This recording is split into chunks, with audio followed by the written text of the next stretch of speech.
Planet Earth. A watery magical spasm in the wondrous Johnson of life. Home to some of nature's most marvellous specimens. And these complete fuckwits. Welcome to another edition of Offworld Cookery, the Christmas special. Merry Christmas! Yes. We're making the fire here. First things first, yes. Fire. Just get a pit.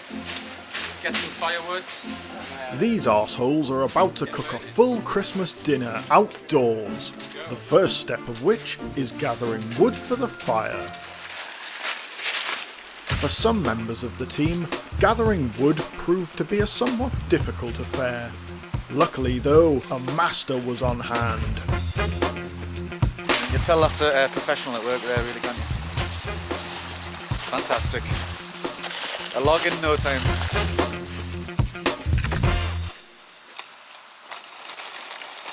Every fire begins with wood, even coal, simply because of what an amazing thing wood is. Wood's such an amazing thing. It's we can burn it for fuel. It stores all our carbon so global warming doesn't kill everyone. And they look pretty nice as well. Come on, baby! With fire achieved, Chico carefully gathered more fuel, with total respect for his own safety. Idiot.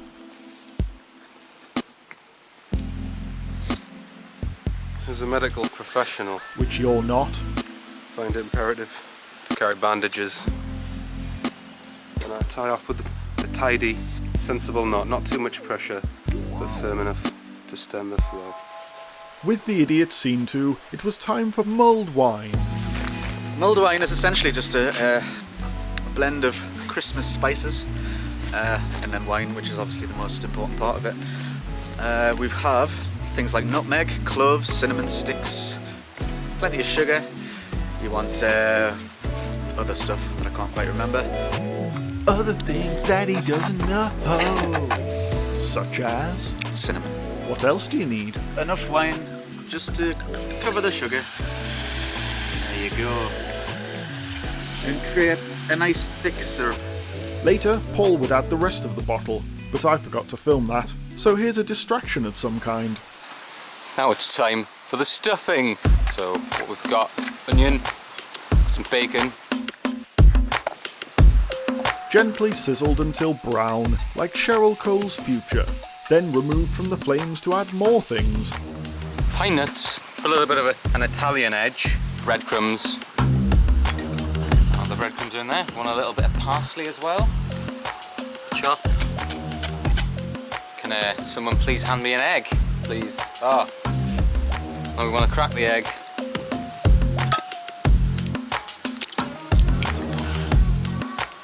There we go, don't need that. And just get it all mixed up in there.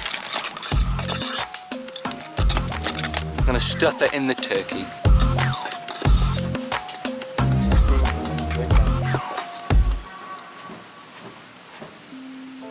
Earlier on, we caught this Sicilian ground turkey, and here it is. Beautiful. Nice and healthy. See, it's got a nice yellow tan, being Sicilian. Let's get in.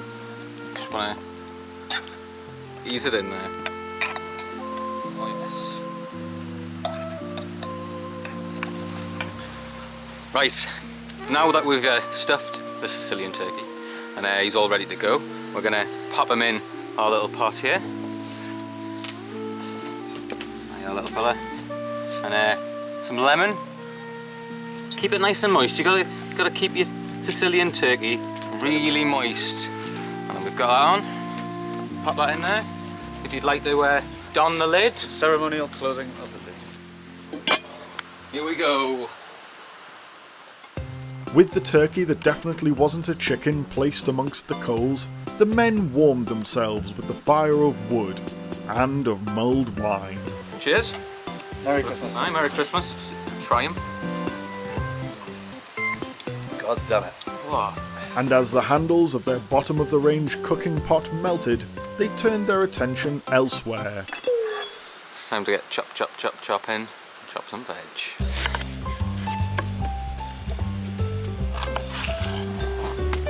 The red potato was synonymous with communism for a long time. It both fluffs and crisps, unlike any other potato on the planet. Sounds like bullshit to me.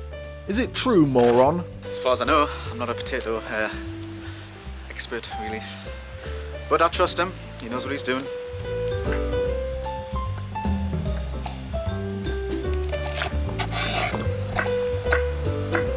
Carrots.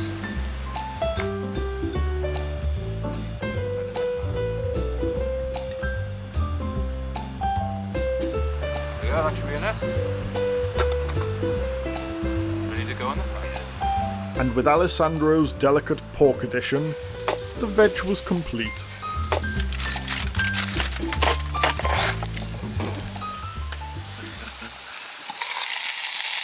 Well, hey.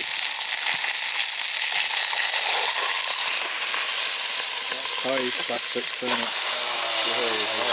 That's crisping up nicely. Bit more wine, please. There we are, that's cooking away lovely.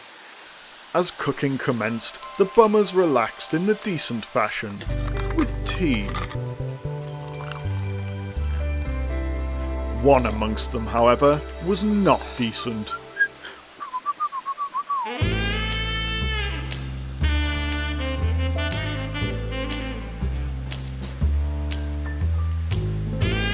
After 30 years of living, what might this professor of life have to say for himself? Yo ho ho. Why don't you just tell us what's on the fire, Cheech? Sicilian landbird turkey. Approximately 15 sprouts, some red cabbage, carrots, parsnips, potato, carrots, sausage, a couple of slices of bacon. Christmas bacon. That sounds like a pure feast, if I've ever heard of one. And he certainly had heard of one, but what he hadn't heard of before was woodland golf.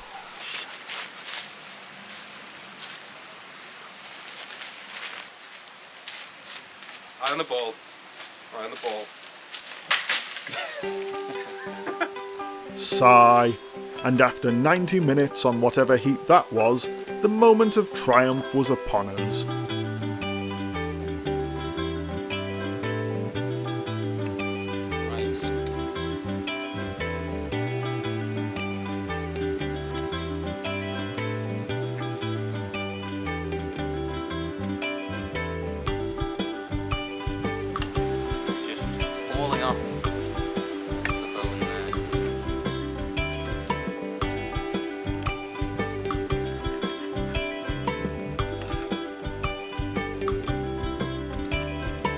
Some from the arsehole, sir.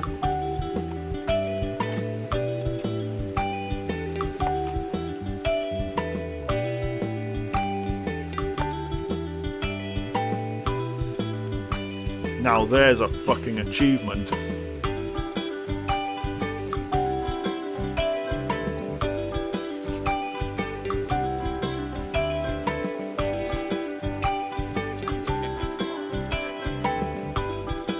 And so the men feasted, one of them in a particularly barbaric fashion.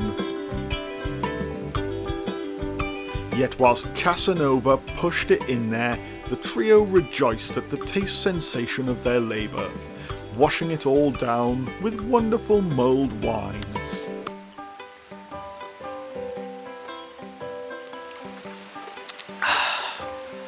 Delightful. And more marijuana. Yes, there's nothing wonderful about that.